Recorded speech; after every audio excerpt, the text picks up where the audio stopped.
G'day guys and welcome to Aussie English. My objective here is to teach you guys the English spoken down under.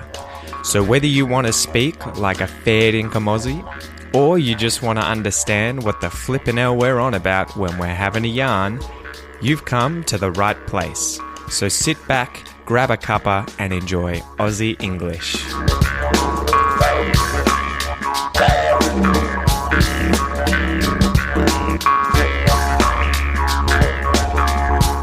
Hey guys, welcome to this episode of Aussie English. It's another episode including expressions with animals involved in them, so idioms, phrases that involve animals. And all of these expressions that I'm using, I promise you, they're the kinds of expressions I use all the time, English speakers use all the time.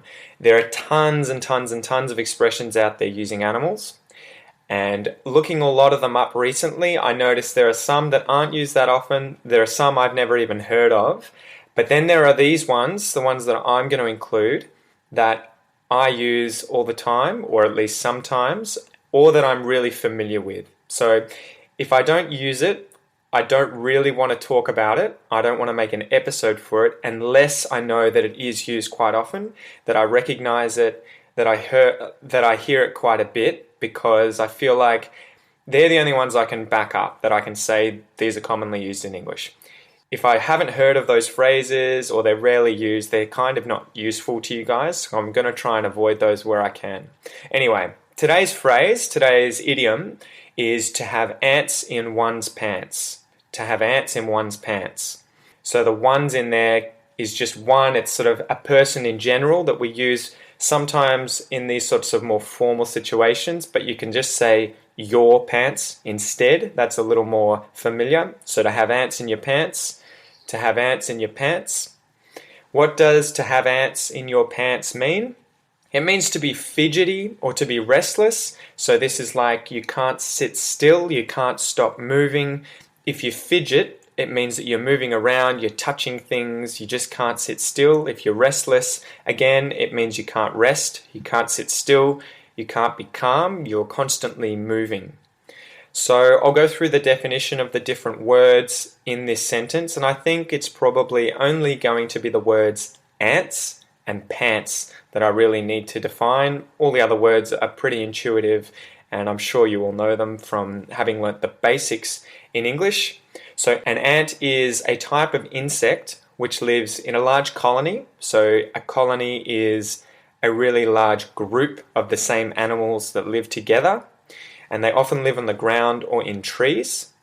They're an insect, so they have 6 legs. They have a sting. So a sting is like a barb or a dart, a sharp pointed part of the animal, often at the rear, at the back side of the animal, that can give poison or venom into its enemies, into something it's trying to defend itself or its colony from. So ants can sting. It's not all, but most of them can, I think. Ants often have pincers at the front of their head, which they use to bite with or to pick things up, to manipulate things. And they don't have wings, apart from the males, which use them to disperse and to mate, I think, in a certain life cycle in the colony. Anyway, that's getting too complicated biology-wise. An ant is just an insect with 6 legs, so an ant. Pants, which rhymes with ant, and ants. Pants are the clothes that you wear on your legs, so they could be like tracksuit pants or jeans. Pants is one of those bizarre nouns that we never really use in the singular. If at all, you would never say a pant. It's always pants, plural. So when would you use the phrase to have ants in your pants? It's the kind of phrase that you would use mainly with children, mainly with younger people, when they can't sit still, when they can't stop moving, when they're fidgeting, when they're restless. So say you're a teacher sitting in a class and one of your students is really, really fidgety, is really restless and won't stop moving. You could say his name's Fred. Fred, what's wrong with you? Have you got ants in your pants or something? Stop moving around so much. Sit still for a moment. Have you got ants in your pants? What's wrong? You could say it also if someone's really excited about something, if they're really anticipating an event and they're, as a result, fidgeting, restless. Say you're really excited to go to a party on the weekend and you're just, almost shaking with anticipation, with excitement when you talk about it. Someone could say to you, "What's wrong with you? You got ants in your pants or something? Calm down. It's going to happen. We'll go to the party. Just, it seems like you've got ants in your pants, so chill out." So that's the phrase, ants in your pants. And we'll go through an exercise where we'll just conjugate through the present tense of the different pronouns of the sentence, "I have ants in my pants." I have ants in my pants. You have ants in your pants. He has ants in his pants. She has ants in her pants. We have ants in our pants. They have ants in their pants. I know these exercises are going to be pretty boring, guys, and they're probably incredibly simple, especially for most of you. If you can understand what I'm saying, you're more than likely already, highly fluent in English. But again, it's not to practice understanding these sentences. I'm sure you already understand them, or at least will after a few lessons. It's more practicing the conjugation of verbs so that they become natural and effortless. You don't have to think about this stuff when you speak. Practice your pronunciation, your intonation, and cadence based off how I say it as a native Australian speaker.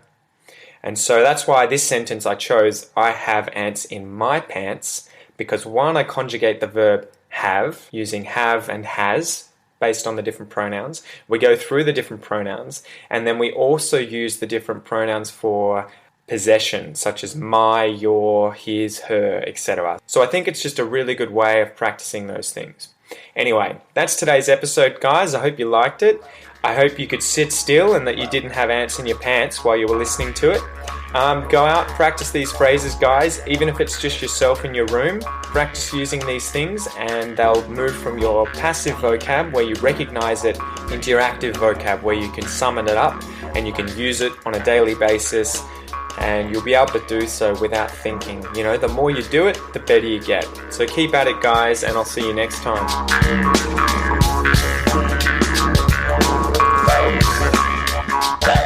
Thanks for listening to the Aussie English podcast, guys.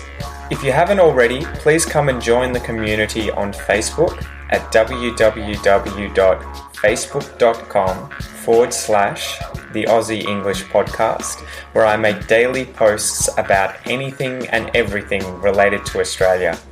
Also, if you're enjoying the podcast, then please leave a review on iTunes or Stitcher or whichever platform you're listening to it through, as it'll help the podcast grow. Thanks again, guys, and enjoy your day.